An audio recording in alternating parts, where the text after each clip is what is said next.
नमस्कार। आज केंद्र सरकार के विभिन्न विभागों में 51,000 से ज्यादा युवाओं को पक्की सरकारी नौकरी के पत्र दिए गए हैं।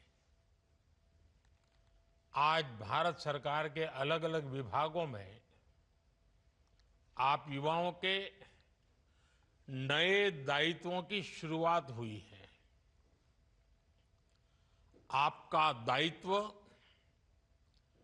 देश के आर्थिक तंत्र को मजबूत करना है। आपका दायित्व देश की आंतरिक सुरक्षा को मजबूत करना है।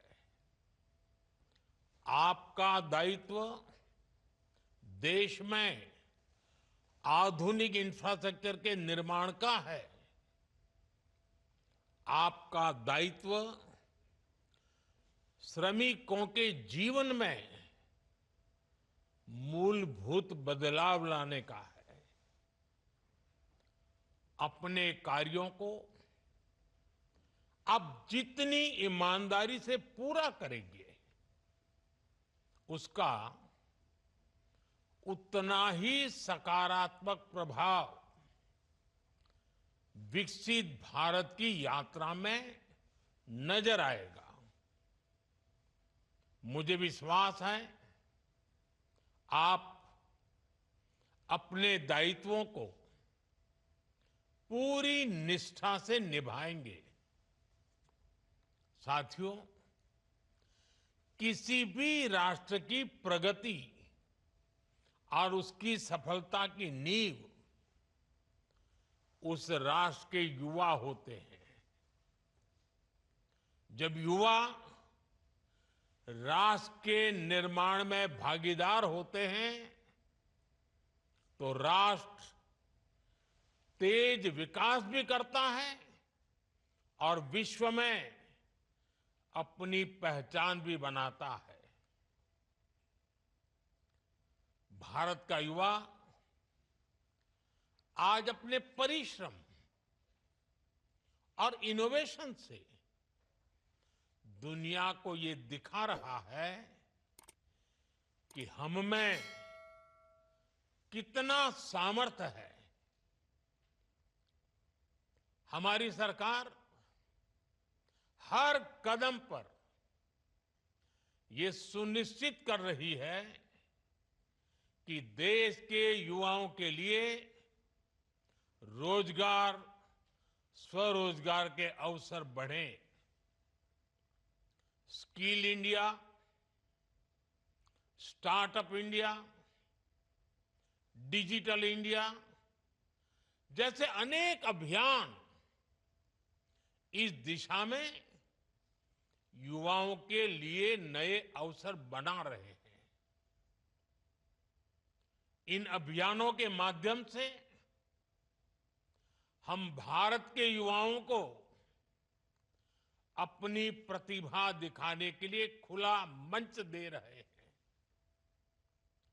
इसी का नतीजा है कि इस दशक में हमारे युवाओं ने टेक्नोलॉजी, डेटा और इनोवेशन के क्षेत्र में भारत को दुनिया में बहुत आगे पहुंचा दिया है। आज यूपीआई, ओएनडीसी और GeM government e market place जैसे डिजिटल प्लेटफॉर्म, इनकी सफलता ये दिखाती है कि हमारे युवा किस तरह डिजिटल अर्थव्यवस्था में बदलाव का नेतृत्व कर रहे हैं। आज भारत में सबसे ज्यादा रियल टाइम डिजिटल ट्रांजैक्शन हो रहे हैं और इसका बड़ा श्रेय हमारे युवाओं को जाता है। साथियों, इस बजट में सरकार ने मैन्युफैक्चरिंग मिशन की घोषणा की है। इसका उद्देश्य है मेक इन इंडिया को बढ़ावा देना और भारत के युवाओं को ग्लोबल स्टैंडर्ड वाले प्रोडक्ट बनाने का मौका देना। इससे न केवल देश की लाखों एमएसएमईज को, हमारे लघु उद्यमियों को बढ़ावा मिलेगा, बल्कि पूरे देश में रोजगार के नए अवसर भी खुलेंगे। आज का ये समय भारत के युवाओं के लिए अभूतपूर्व अवसरों का समय है। हाल ही में आईएमएफ ने कहा है कि भारत दुनिया की सबसे तेजी से बढ़ती अर्थव्यवस्था बना रहेगा। इस विश्वास के, इस ग्रोथ के कई पहलू हैं और सबसे बड़ा पहलू ये है कि आने वाले दिनों में हर सेक्टर में नौकरियों में बढ़ोतरी होगी, रोजगार बढ़ेंगे। हाल के दिनों में ऑटोमोबाइल और फुटवेयर इंडस्ट्री में हमारे प्रोडक्शन और एक्सपोर्ट्स ने नए रिकॉर्ड बनाए हैं। ये सेक्टर ऐसे हैं जो बड़ी संख्या में युवाओं को रोजगार दे रहे हैं। पहली बार खादी और ग्राम उद्योग, इनके प्रोडक्ट्स ने 1,70,000 करोड़ रुपए का टर्नओवर पार किया है। करीब करीब 2.25 लाख करोड़। इससे खासकर ग्रामीण इलाकों में लाखों नए रोजगार पैदा हुए हैं। अभी कुछ ही दिन पहले इनलैंड वाटर ट्रांसपोर्ट में भी देश की एक और उपलब्धि सामने आई है। 2014 से पहले हमारे देश में एक साल में इनलैंड वाटर ट्रांसपोर्ट, उसके द्वारा करीब 18 मिलियन टन कार्गो मूवमेंट ही किया जाता था। Only 18 million ton. जबकि इस साल इनलैंड वाटर ट्रांसपोर्ट द्वारा कार्गो मूवमेंट 18 से बढ़कर के 145 मिलियन टन से भी ज्यादा हो गया है। भारत को ये सफलता इसलिए मिली है क्योंकि भारत ने इस दिशा में लगातार नीतियां बनाई हैं, निर्णय लिए हैं। पहले देश में नेशनल वाटरवेज की संख्या भी सिर्फ 5 थी। अब भारत में नेशनल वाटरवेज की संख्या बढ़कर 5 से बढ़कर 110 के पार हो गई है। पहले इन वाटरवेज की ऑपरेशनल लंबाई 2,700 किलोमीटर के आसपास थी, है ना, करीब करीब 2,500 किलोमीटर से थोड़ा ज्यादा। अब ये भी बढ़कर करीब करीब 5,000 किलोमीटर हो गई है। ऐसी सारी उपलब्धियों की वजह से देश में युवाओं के लिए नए नए अवसर बन रहे हैं।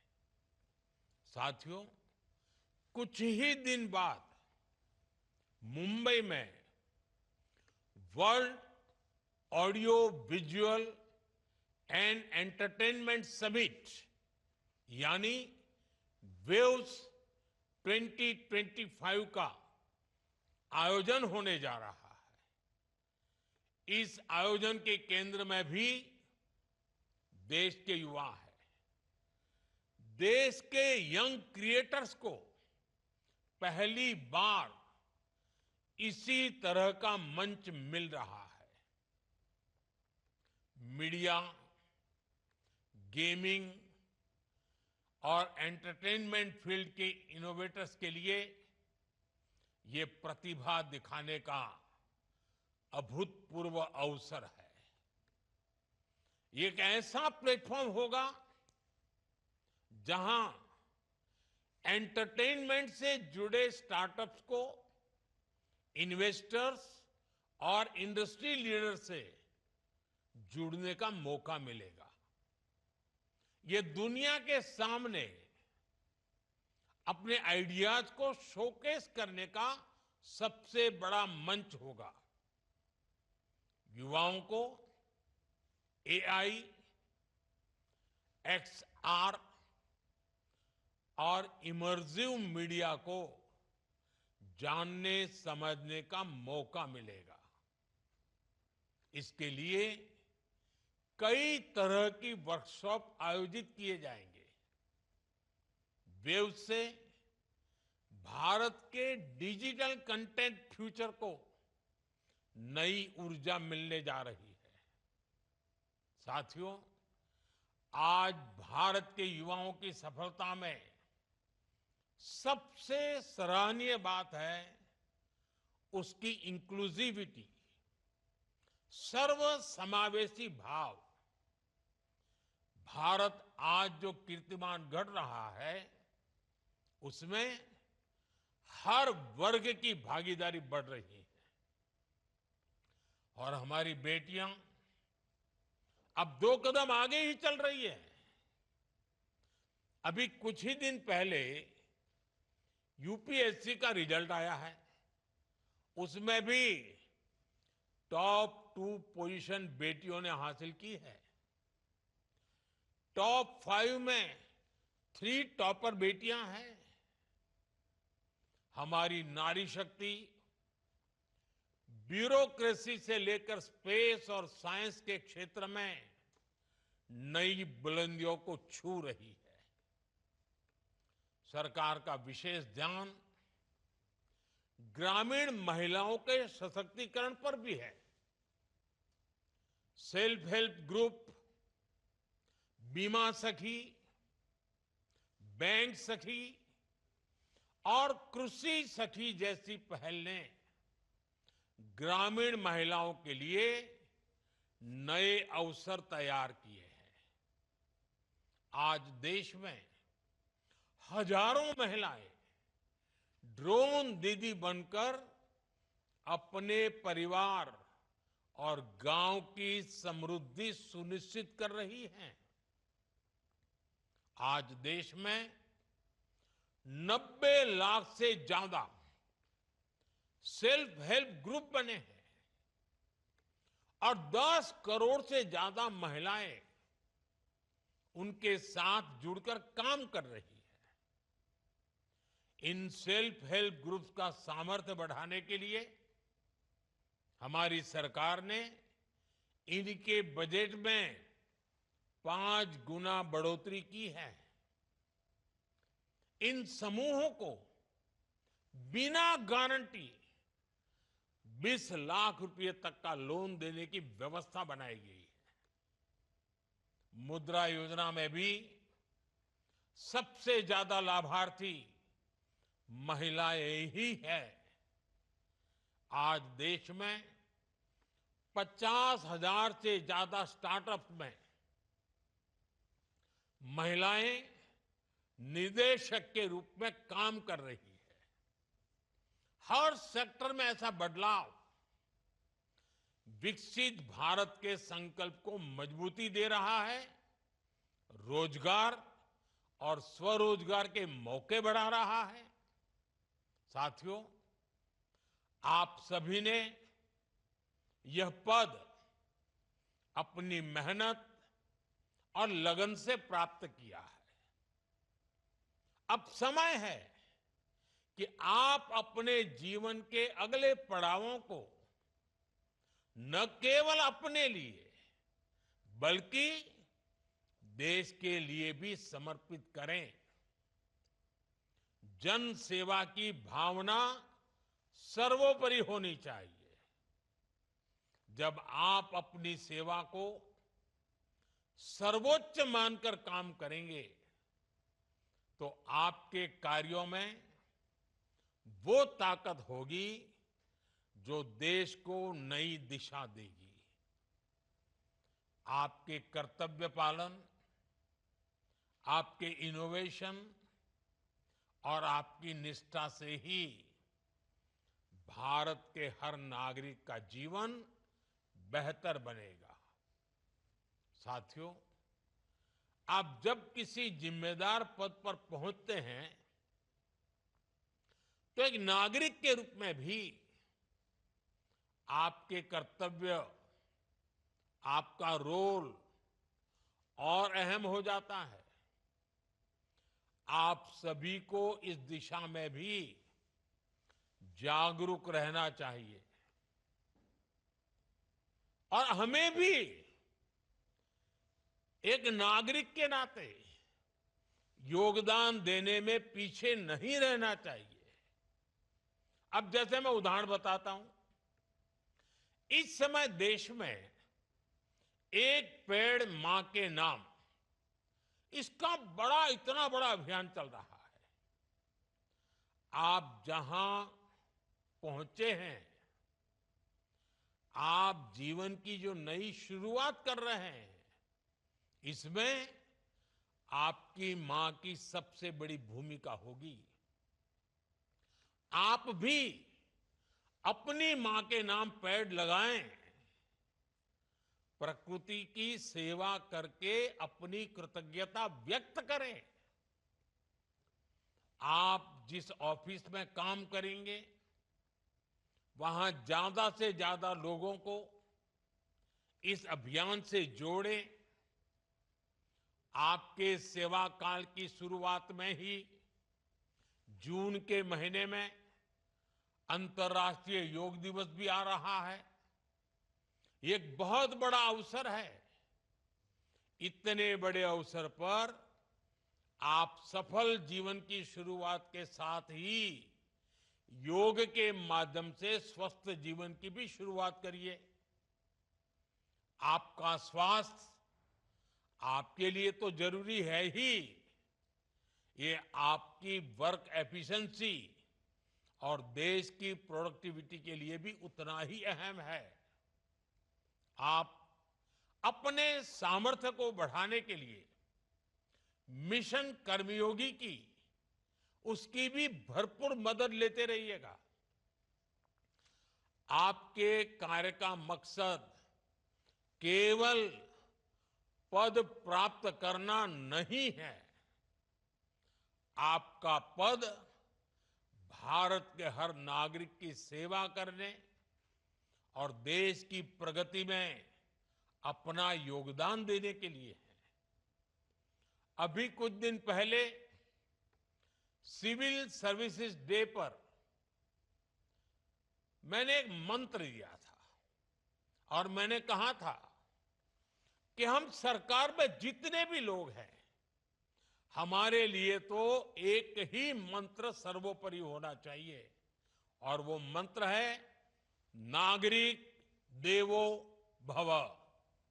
नागरिक देवो भव। नागरिक की सेवा ही आपके लिए, हम सब के लिए देव पूजा के समान है। इस मंत्र को भी हमेशा हमेशा याद रखिएगा। मुझे विश्वास है कि हम अपने सामर्थ्य और ईमानदारी से एक ऐसा भारत बनाएंगे जो विकसित भी होगा, समृद्ध भी होगा। मेरी आपको बहुत बहुत शुभकामनाएं हैं। आपके परिवारजनों को भी बहुत बहुत शुभकामनाएं हैं। और जैसे आपके सपने हैं, वैसे 140 करोड़ देशवासियों के भी सपने हैं। जैसे आपको अपने सपनों के लिए अवसर मिला है, अब इस अवसर का उपयोग 140 करोड़ देशवासियों के सपनों को पूरा करने में आपके अहम योगदान से जुड़ता है। मुझे पूरा विश्वास है आप पद की शोभा बढ़ाएंगे, देशवासियों का गौरव बढ़ाएंगे और आपके जीवन को धन्य बनाने के लिए आप समय और शक्ति का सदुपयोग करेंगे। इसी शुभकामनाओं के साथ आप सबको बहुत बहुत बधाई।